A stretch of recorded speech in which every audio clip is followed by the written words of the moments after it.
going on, Vikings fans? Happy Monday morning to all of you guys. And coming up on today's edition of Vikings Now by Chat Sports, we're going to be diving into what Mel Kiper had to say about the Vikings 2025 NFL Draft. He gave a letter grade for every team's haul, so we'll dive into what he had to say on the Vikings here in a second. But first off, I got a question and a shout-out for you guys here.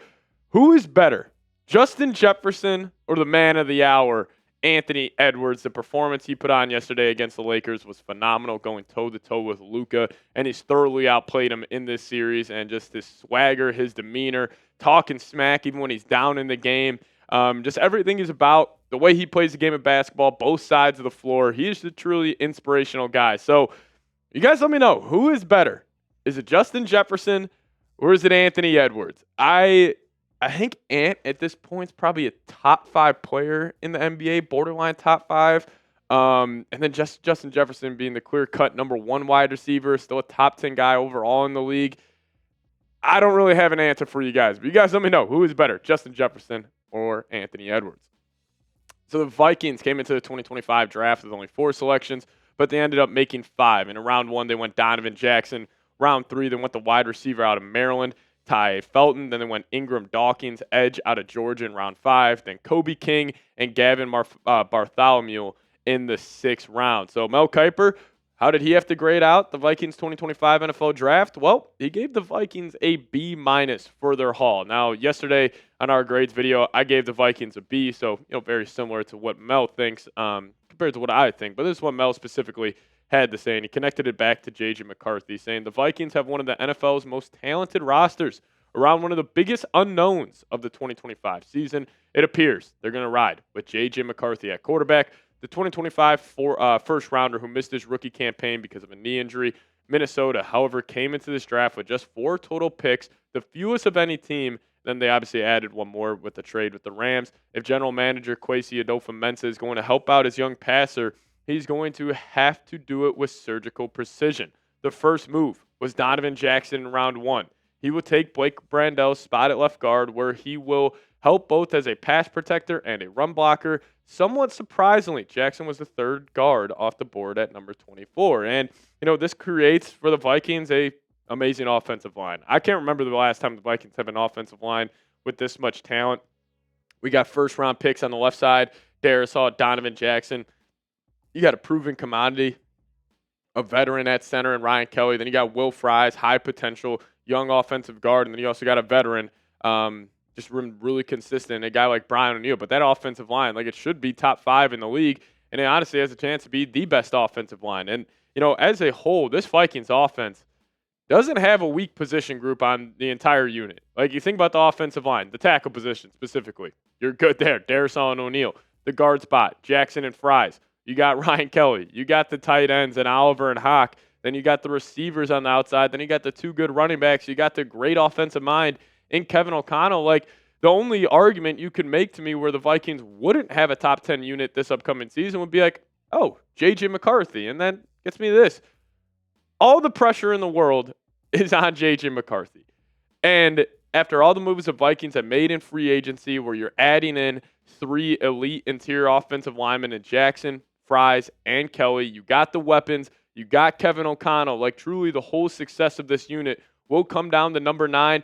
I think he's going to hit the ground running week 1, and it will be very successful. But there is no doubt in my mind, if you had to power rank all the players under the most pressure heading into next season in the NFL, JJ McCarthy is near the top of that list. Now, I also want to talk about the Vikings run game here real quick, because I really don't think there's an excuse for KOC. Now, we have saw, the kind of improvement from 2023 to 2024. Obviously, you up that by almost 20 rush yards per game, which is great to see. But, only averaging 91.4 and 23, considering the quarterback carousel they had. You would have expected more. But this past season with Aaron Jones, Ty Chandler, Cam Akers, the Vikings were able to put up almost 110 rush yards per game. But really heading into the season for KOC, there's no excuse. You got the good offensive line. You got the 2 good running backs. I think this unit should be top 10 in the league. But we'll have to wait and see how it plays out. It's going to come down to Kevin O'Connell in this scheme, in my opinion, because you got the personnel to execute. It's just going to come down to see if KOC can put them in a good spot to be successful in the run game this season. But get your predictions in there. Will the Vikings have a top 10 rush offense next season? Give me a Y for yes. Give me an N for no. You guys let me know your thoughts down below in the comment section, and we'll dive into more of what Mel Kiper had to say here in a second. But first off, if you guys want to land a JJ McCarthy jersey today, head to chatsports.com/Vikings jersey. I got that link for you guys in the comment section and description of today's show. So click that link, check it out, and if you guys want to be rocking your number 9 jerseys on game day, this is a great place to do so. So hit that link, chatsports.com/Vikings jersey. All right, let's dive into the rest of this here. So Mel Kiper wrote up a lot more to say on this draft class for the Vikings, and he dove in the Ty Felton, third-round pick from Maryland. The more I look at this guy, the more I watch his highlight tape, the more I get excited about him rocking the purple and gold. This is what Mel had to say. The Vikings got some value with the next few picks. Receiver, Ty Felton had 96 catches last season. Minnesota landed my number 83 prospect at number 102. And then they also got edge rusher, Ingram Dawkins, who didn't fill the stat sheet in a deep Georgia rotation, but he has some traits that can be developed. He was number 123 on my board. And, we can start off here with Ty Felton. I think this guy's going to be wide receiver 3 next season right away. He's got all types of talent. He's got this crazy twitch. He's got this burst that I love. Now, he is a very, role-specified wide receiver where it's like you're not going to ask him to be the X, do-it-all guy on the outside like a Jefferson or an Addison would be, but he's a guy that can fit into a condensed role and do that extremely well, where he'll be, the Jamison Williams for this Kevin O'Connell offense. Like, I think he can fit that role, and I think Naylor did a good job of that last season. He was randomly rip off like a 30, 40-yard touchdown, but Ty Felton, he's got more juice. He's got more athletic ability. And honestly, I think he's just a better, runner with the ball in his hand. So you get him in the screen game. You could get him some just like jet touch passes within the offense. He'll really be that gadget guy for KOC. Now you're looking at this wide receiver room. I mean, there's just juice. You got the top 2 guys, Jefferson and Addison. We know what they're all about. Extremely versatile players. One of the best 1-2 combos in the whole league. But then also Ty Felton, Jalen Naylor, Rondell Moore. Like, you got the burners at the 3, 4, and 5 spot. And even if Addison has to miss, let's say, 3 games this season, I'm cool with going Jefferson, Felton, Naylor, and Rondell Moore as the 4 wide receivers. But Mel also had this to say, saying Adofo-Mensah did what he could with the team's limited picks, but I wanted to see the Vikings snag an impact corner who could thrive in Brian Flores' aggressive system. Minnesota was the last team to make a pick on defense in the whole draft, Ingram Dawkins at number 139, and it didn't do anything at corner. Now, we'll talk about the corner position here in a second, but specifically here on Ingram Dawkins, they list him as an edge rusher, and he very well could play edge, but I think he's probably more likely going to play some interior defensive line for the Vikings, kind of work in there with, Harrison Phillips, Hargrave, Allen, Jalen Redmond. That'll probably be your 5-man at that interior of the defensive line. Then you got the guys on the outside. But overall, I think he's got star potential. He's a freak athlete.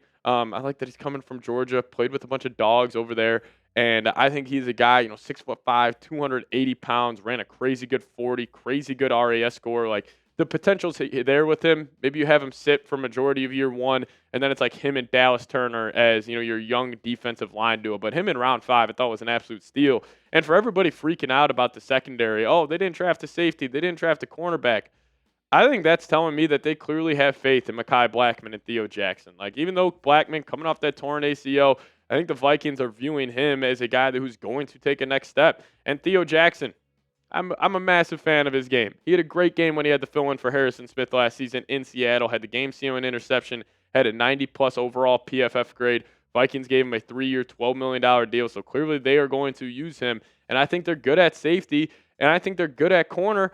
But also, what if Asante Samuel Jr. is coming? We were saying this before the draft. If the Vikings go throughout the entire draft without signing a corner, without drafting a corner, I can almost guarantee that Asante Samuel Jr. will sign with the Vikings. I think he will. We heard the whole deep internet rumor where it's like he was wearing a Vikings hat at a nightclub in Florida. So hopefully his medical situation's all good, and hopefully after today at 3 p.m. he'll be a Minnesota Viking. But also, shout out to Kobe King. First off, unreal name. Second, this dude's an absolute dog. He really reminds me of the next Ivan Pace Jr. Not good in coverage. If you expect this guy, the man-up tight ends, man-up slot wide receivers, you got another thing coming. But this guy, he's a wrecking ball. He just puts his nose down, just will fly into the offensive line and just cause havoc. And Kevin Seifert, beat reporter of ESPN for the Vikings, said this: my take, King will get an immediate chance to contribute on special teams, but also has a chance to provide depth behind starting linebackers Cashman and Ivan Pace. Defensive coordinator Brian Flores, no doubt, has some ideas on how to maximize his strength near the line of scrimmage. So I agree with that. I think he'll probably just step in here and there, play some spot starts for the Vikings if, Cashmere Pace have to miss time. But watch out for him on special teams. Should be a big impact guy there from day one. So to conclude, I liked what the Vikings did here. Did I love it? Probably not. Like, there was no pick where I was like, oh my God, the Vikings got an absolute steal there. But I think Kwesi did the best he could. And he came in there with 4 picks, left with 5 very intriguing prospects. Like, that's why I just gave it a B. Nothing really to write home about. Even if you give it a B minus, probably agree with that. But little tidbit to close out today's show too. I hate draft grades. I think they are possibly one of the dumbest things that we do here on YouTube because we have no idea. We don't know what these guys are like inside the building, how strong their motor is. I think draft grades are pretty dumb, but we'll close it out with this. Grade the Vikings 2025 NFL draft class. Give me an A, B, C, D, or F. You guys let me know your thoughts down below. I gave it a B. I think it was solid. I like the Donovan Jackson pick, and then you're kind of taking a flyer on the next 4 selections. But you guys let me know. A, B, C, D, or F. And also hit me up on Twitter. At Pat Sieps is the handle. Give me a follow over there, and we'll see you guys next time. As always, let's go Vikes.